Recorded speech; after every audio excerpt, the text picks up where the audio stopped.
Midwest IPO के अंदर listing के बाद क्या करें, क्या इसको होल्ड करें, क्या इसको सेल करें, क्या फ्रेश बाय करके इसके अंदर प्रॉफिट बन सकता है, चलिए जानते हैं। अलॉटमेंट लिंक या तो आपको पिन कमेंट में या ओपन टेलीग्राम व्हाट्सएप पे मैंने शेयर कर दिया होगा, तो उसको पिन कमेंट और डिस्क्रिप्शन से ज्वाइन कर लेना और अपना अलॉटमेंट चेक कर लेना। कितने आईपीओ आपने लगाए थे, कितने अलॉटमेंट आपके पास आए हैं, एक बार कमेंट करके जरूर बताना। दोस्तों मिडवेस्ट आईपीओ एक तो अपने टाइम पे जब ये आया तब इकलौता था और कोई आईपीओ नहीं था। फिर इसके जीएमपी में इतनी फ्लक्चुएशन हुए कि लोगों को बहुत ज्यादा कंफ्यूजन हुआ। फिर क्लियरली मैंने आके कम्युनिकेट कर दिया कि भाई क्यूआईबी सब्सक्रिप्शन अच्छा है, फाइनेंशियल्स ओके ओके हैं, तो आप जो है इसके अंदर अप्लाई कर सकते हो। जब कम्युनिकेट किया तब जीएमपी जो है 5 से 6% पे आ गई थी, लेकिन स्टिल मैंने कॉन्फिडेंस के साथ कि भाई अप्लाई कर सकते हो, पॉजिटिव लिस्टिंग होगी, उस हिसाब से मैंने ओपन टेलीग्राम व्हाट्सएप पे शेयर कर दिया था। तो इसलिए मैं कहता हूं हर आईपीओ का फाइनल डिसीजन आप जब लो, देखो सीधी सी बात है, आईपीओ में लॉस करना बहुत मुश्किल है। हां, आईपीओ में लॉस करना बहुत मुश्किल है अगर आप आईपीओ ये नहीं जानते कि कौन सा आईपीओ अप्लाई करना है या कौन सा नहीं।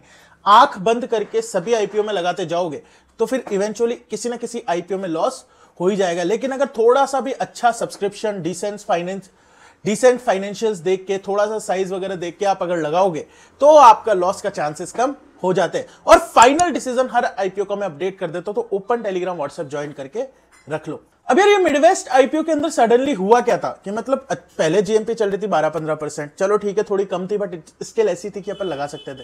फिर सडनली ड्रॉप होकर 6-7% पे आ गई। दोस्तों एक लाइन में बोलूं तो कुछ नहीं हुआ था, बेसिकली बात सिर्फ इतनी सी थी, मार्केट का इंपैक्ट। जी हाँ, मार्केट के अंदर जो फ्लक्चुएशन थी, मार्केट का उस दिन थोड़ा सा वॉलिटिलिटी ज्यादा थी, इस वजह से जीएमपी में भी ड्रॉप आ गया। 1 से 2 बजे तक क्यूआईबी सब्सक्रिप्शन आ नहीं रहा था, इस वजह से भी काइंड ऑफ जीएमपी इंपैक्ट कर गई थी। तो अब मिडवेस्ट आईपीओ के अंदर क्या करना चाहिए और क्या फ्रेश बाय भी अपन इसके अंदर कर सकते हैं, चलिए जानते हैं। दोस्तों मिडवेस्ट कंपनी करती क्या है, देखो मिडवेस्ट कंपनी के अंदर मैंने एआई से पूछा, मैंने डीआरएचपी की समरी पढ़ी, मैंने वो कहते हैं ना जो बेसिक नॉलेज लेने की कोशिश करी, तो उसके अंदर एक चीज आई कि ग्रेनाइट के अंदर काइंड ऑफ इनकी मोनोपोली हो जाती है। रेवेन्यू ग्रोथ इस सेक्टर की, फिर से सुनना, सेक्टर की 5 से 7% है, इस कंपनी की 8 से 10% आप पकड़ के चल सकते हो। तो काइंड ऑफ मुझे ये सेक्टर बहुत ज्यादा अट्रैक्टिव नहीं लगता। क्यों?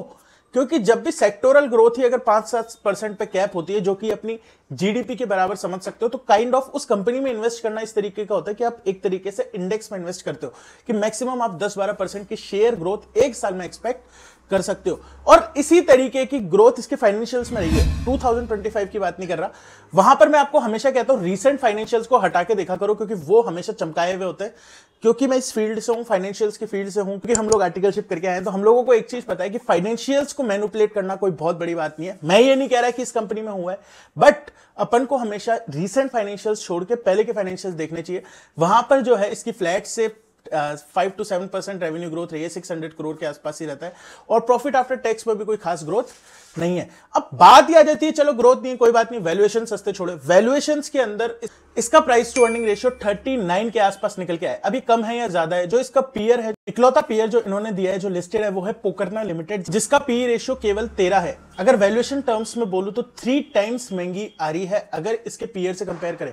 एप्पल टू एप्पल कंपेरिजन आप डेफिनेटली नहीं बोल सकते, लेकिन जो है उसके हिसाब से मैं बता रहा हूं। ग्रे मार्केट प्रीमियम इसका 10% आ चुका है और बढ़ेगा ही, क्योंकि सीधी सी बात है कोई और आईपीओ है नहीं, आईपीओ का साइज काफी छोटा है। क्यूआईबी सब्सक्रिप्शन बहुत अच्छा हुआ है, क्यूआईबी सब्सक्रिप्शन इस आईपीओ के अंदर 146 टाइम्स से ऊपर हुआ है। वहीं पे सबसे मेजर पॉइंट ये है कि पोस्ट शेयर होल्डिंग लिस्टिंग भी जो है इसकी 85% है। बेसिकली फ्री फ्लोट मार्केट के अंदर काफी कम रहने वाला है, तो ऐसे शेयर्स को ऑपरेटर द्वारा ऊपर नीचे करना बहुत ज्यादा ईजी हो जाता है। लेकिन वो किस टाइम पे खरीदेंगे, किस टाइम पे सेल करेंगे, ये अपन को थोड़ा सा जानना ट्रिकी हो जाता है। प्रॉपर फंडामेंटल्स और टेक्निकल्स के बेसिस पे अपन बात करेंगे कि लिस्टिंग पे क्या हो सकता है, क्या एक्सपेक्टेशंस है, किस टाइम पे अपन को इसके अंदर बुकिंग कर सकते हैं और क्या इससे एक्सपेक्टेशंस रह सकती है। तो इस आईपीओ की लिस्टिंग है ना फ्राइडे को होगी, 24 अक्टूबर को। तो आपको है ना एक चीज ये है कि आईपीओ बहुत अच्छा नहीं है, बहुत अच्छे से मेरा मतलब है जिसकी जीएमपी 20-30-40% चल रही है, उस कैटेगरी का नहीं है।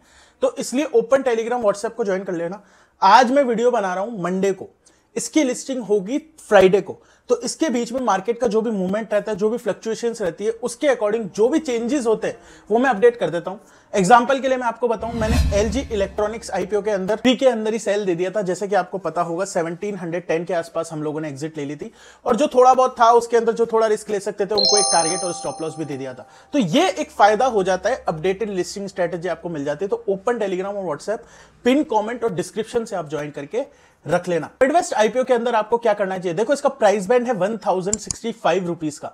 अगर आप एक आईपीओ इन्वेस्टर हो, 10% से ऊपर लिस्ट होता है, मैं मानता हूं अलॉटमेंट थोड़ा मुश्किल था, लेकिन प्रॉफिट लेके आपको निकलना चाहिए। ये उस कैटेगरी की कंपनी नहीं है जो मैं कहूंगा कि लॉन्ग टर्म के लिए रखो, पोर्टफोलियो लायक है, नहीं, उस कैटेगरी की मुझे अभी तक नजर नहीं आ रही। आने वाले टाइम में फाइनेंशियल्स के दम पे, ग्रोथ के दम पे, अगर इसके रिजल्ट्स में रिफ्लेक्ट हुआ तो फिर भी हम देखेंगे, बट अभी के टाइम पे नहीं लग रही, क्योंकि वैल्यूएशंस ओवरऑल ऑलरेडी महंगे, उसके ऊपर एक प्रीमियम पे अगर लिस्ट होती है तो ये थोड़ी सी महंगी हो सकती है।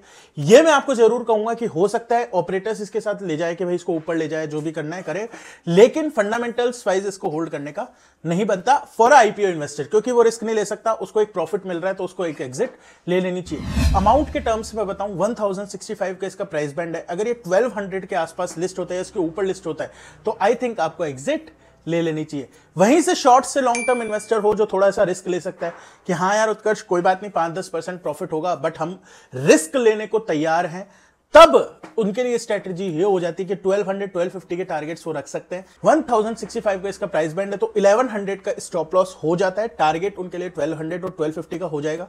जो भी चेंजेस हो गए इसके अंदर मैं अपडेट कर दूंगा, इसलिए याद से ज्वाइन करके रख लेना, बाद में ये मत बोलना कि सर इसके अंदर ये हुआ वो हुआ, चेंजेस में अपडेट कर देता हूं। तो 1200 से 1250 के टारगेट्स आपके लिए हो जाते हैं। स्टॉप लॉस इसके अंदर 1100 का हो जाएगा। क्या लॉन्ग टर्म के लिए पोर्टफोलियो में लेके छोड़ दो 10 साल के लिए? नहीं, उस कैटेगरी की कंपनी नहीं है। अगर आपको रखना है, ट्रेल करना है, वेल एंड गुड, बट अगर आप मुझसे बोलोगे 10 साल के लिए रख सकते हैं क्या, तो मैं अभी तक इसके अंदर नहीं बोलूंगा। उत्कर्ष भाई फ्रेश बाय अपॉर्चुनिटी बन सकती है क्या? देखो, अगर आपने वीडियो यहां तक देखा तो आपको एक चीज समझ में आ गई होगी कि मेरे को ये कंपनी पर्सनली इतनी पसंद नहीं आ रही, तो अभी तक फ्रेश बाय अपॉर्चुनिटी नहीं है। अगर आती है ओपन टेलीग्राम व्हाट्सएप पे शेयर कर दूंगा कि भाई बहुत ज्यादा कभी कुछ ऐसा ही हो गया जो एक अनसर्टेन इवेंट है, सपोज प्राइस बैंड पे लिस्ट हो गई या कुछ ऐसा हो गया, उस टाइम पे मार्केट को देखते हुए, क्योंकि अगर मार्केट की वजह से नेगेटिव लिस्टिंग हुई है ना, तो फिर उस टाइम पे एक अपॉर्चुनिटी बनती है, तो वो जिस टाइम पे बनेगी उसी टाइम पे मैं शेयर करूंगा। तो इसलिए ओपन टेलीग्राम व्हाट्सएप ज्वाइन कर लेना, वहां पर मैं लेवल्स अपडेट कर दूंगा। कंक्लूड करते हैं, देखो फंडामेंटल्स वाइज कंपनी बहुत ज्यादा अच्छी नहीं है। प्राइस बैंड इसका 1065 रुपीज का, जीएमपी इसका करंट में 10% के आसपास चल रहा है, लगाया था 5 to 6% था, तो चलो ठीक है, थोड़ा सा अपग्रेड हुआ है। अगर आप एक आईपीओ इन्वेस्टर हो, आपको बहुत ज्यादा रिस्क नहीं लेना, 10% से ऊपर लिस्ट होता है, प्रॉफिट लो, एग्जिट करो, मजे करो, दिवाली बनाओ। वहीं पे शॉर्ट से लॉन्ग टर्म इन्वेस्टर हो, यार हमको तो थोड़ी सी खुजली है कि रखना ही है, 1100 का स्टॉप लॉस रखना, टारगेट 1250 का हो जाता है। फ्रेश बाय अपॉर्चुनिटी अगर मेरे से पूछोगे अभी तक नहीं बन रही, लेकिन अगर किसी भी इवेंट के कारण, किसी भी ट्रम्प फैक्टर के कारण अगर कुछ भी नेगेटिव लिस्टिंग हो जाती है, पार पे लिस्टिंग हो जाती है और मार्केट की वजह से होती है, एक होता है शेयर की वजह से, एक होता है मार्केट की वजह से, तो अपन इसके अंदर फ्रेश बाय अपॉर्चुनिटी ढूंढेंगे, जो कि ओपन टेलीग्राम व्हाट्सएप पे शेयर कर दूंगा। दोस्तों इतने अच्छे से मुझे नहीं लगता यूट्यूब पे कोई बताता, तो वीडियो पसंद आई तो लाइक कर दो, चैनल को सब्सक्राइब कर दो। मिलेंगे किसी और वीडियो में, बाय।